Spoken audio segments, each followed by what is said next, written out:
আসসালামু আলাইকুম শ্রোতা মণ্ডলী। আজকে গ্রামের অস্থির দৃশ্য দেখবেন। গ্রামের যে অসাধারণ দৃশ্যগুলো রয়েছে তার মধ্যে এটি একটি। রাস্তা দিয়ে হেঁটে চলে যাচ্ছি আর দেখাচ্ছি আপনাকে রাস্তার দুপাশে, না টেনে সাথে থাকুন।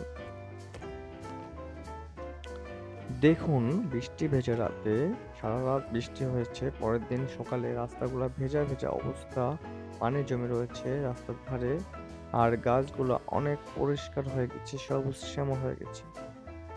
না দেখলে নিজের চোখে বিশ্বাস করা যাবে না, তাই সম্পূর্ণ ভিডিও দেখুন।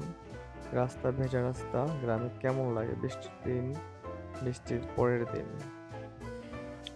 মাঠে ঘাটে একদম পানি জমে গেছে, কৃষকের মুখে হাসি ফুটেছে, কারণ পানি আর দিতে হলো না শ্যালো মেশিন দিয়ে। আকাশের পানিতেই ভরে গেছে মাঠ ঘাট সবকিছু।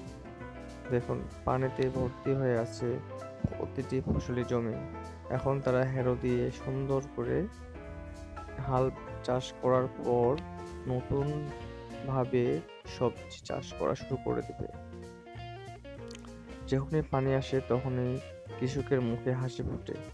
দেখুন, কৃষকেরা হাসি খুশি মনে নিজের জমি চাষ করতেছে। অর্থাৎ এখন তারা গ্রামে এখন আর গরুর হাল দেখা যায় না, এখন হচ্ছে হেরো, পাওয়ার টিলার, এগুলো দিয়ে জমি চাষ করা হয়।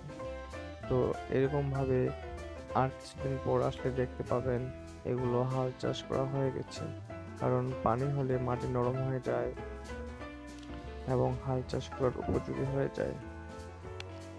তো এই হচ্ছে গ্রাম বাংলার ঐতিহ্য এবং দৃশ্য, যেটা প্রতিনিয়ত হয়ে যাচ্ছে। গ্রামের মানুষেরা বৃষ্টির জন্য অপেক্ষা করে থাকে, বৃষ্টির জন্য ব্যাঙের বিয়ে দেয়, বৃষ্টির জন্য নামাজ পড়ে কান্নাকাটি করে। আর এই সেই বৃষ্টি কালকে সারা রাত ধরে হয়ে গেছে। দেখুন, গাছের পাতা ধুয়ে গাছগুলা সবুজ, চকচকে সবুজ দেখা যাচ্ছে। তো এই হচ্ছে গ্রামের অরিজিনাল চিত্র। পাশে কচু ক্ষেত, কচু চাষ করা হয়, এখান থেকে কচু নিয়ে গিয়ে অনেকেই অনেক কিছু রান্না করে। দেখুন গ্রামের বাড়িগুলা কিরকম সুন্দর। শহর থেকে গ্রামে এসে এরকম বাড়িতে যারা বাস করতে চান চলে আসবেন। দেখুন, কাঁচা রাস্তায় চলে আসলাম, অনেক কাদা জমে গেছে। বৃষ্টি হলে মাঝে মাঝে জায়গায় জায়গায় খাল থাকে, সেখানে কাদা জমে এবং পানিও জমে যায়। সামনে হচ্ছে বড় একটি কৃষি জমি। দেখুন, এখানে আবার অনেকেই একটা পুকুর রয়েছে, এখানে মাছ চাষ করা হয় এবং হাতের ডান পাশে রয়েছে হচ্ছে ঘাসের চাষ, যেগুলো গরু ছাগল এখান থেকে কেটে নিয়ে যেয়ে খাওয়া হয়। দেখুন, কাঁচা রাস্তায় মাঝে মাঝে কাদা জমে গেছে। বৃষ্টি হলে এরকম কাদা জমে, বৃষ্টি না হলে রাস্তাটা অনেক পরিষ্কার থেকে যায়। আরো কিছু জায়গায় এরকম বড় বড় কাদা এবং পানি জমে রয়েছে। গ্রামের এটাই দেখতে ভালো লাগে। গ্রামের মধ্যে কাঁচা রাস্তা আগে ছিল প্রচুর পরিমাণে, চারদিকে কাঁচা, আর এখন 90% রাস্তা পাকা হয়ে গেছে, কাঁচা রাস্তা চোখেই পড়ে না। এই 5টা গ্রাম মিলে একটি কাঁচা রাস্তা বের হচ্ছে। এই কাঁচা রাস্তায় গেলে অনেকই ভালো লাগে, কারণ কাঁচা রাস্তাতে মাটির একটি গন্ধ পাওয়া যায়। আমরা মাটির মানুষ, মাটির সঙ্গে মিশে থাকতে চাই, তাই গ্রামে কাঁচা রাস্তা দিয়ে গেলে মনে হয় আমি গ্রামেই রয়ে গেছি। ঢাকা শহর, অন্যান্য শহরে যান, সিটি শহরে যান, দেখবেন অলি গলি চিকন ছোট বড় সব পাকা। তাই পাকা রাস্তার চেয়ে কাঁচা রাস্তার গন্ধটা অনেক সুন্দর, অনেক ভালো, অনেক মসৃণ। তো কাঁচা রাস্তার মাটির গন্ধ যারা পেতে চান গ্রামে চলে আসুন। গ্রামের মধ্যে এই ফসলি জমিগুলো বৃষ্টির পানি জমে একদম থই থই অবস্থা হয়ে গেছে। কৃষকের মুখে হাসি ফুটে গেছে যে আর পাওয়ার টিলার, মোটর দিয়ে পানি দিতে হবে না জমিতে।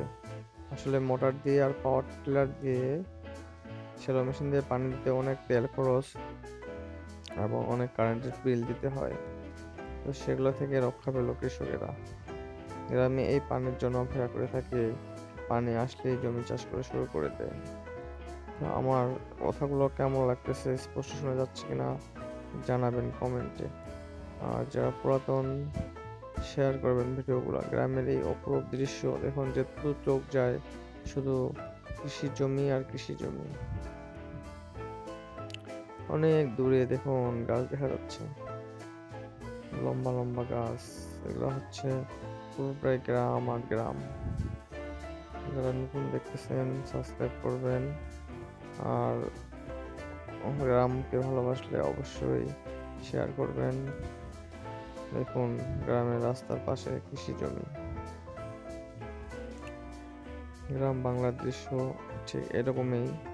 অনেক গ্রাম রয়েছে, এত সুন্দর সুন্দর দৃশ্য দেখা যায় না, কিন্তু দিনাজপুর শহরের পাশের গ্রামগুলো এরকমই সুন্দর।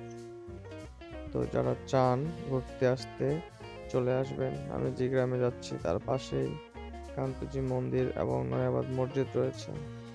চাইলে দর্শনীয় স্থানগুলো দেখে যেতে পারেন, মনটা ভালো হয়ে যাবে। তো আজকে আর বেশি দূরে যাচ্ছি না, ভিডিওটি এখানেই শেষ করতে যাচ্ছি। সবাই ভালো থাকবেন এবং এরকম ভিডিও পেতে চ্যানেলটি আবারও বলতেছি সাবস্ক্রাইব করবেন।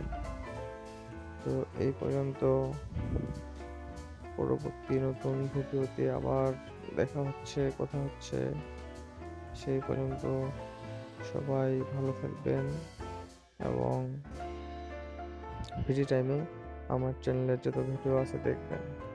অবশ্যই মন ভালো হবে, গ্যারান্টি দিতে পারবো। ভালো থাকুন, সুস্থ থাকুন। সকলের সুস্থতা কামনা করি এই প্রত্যাশায়। আল্লাহ হাফেজ।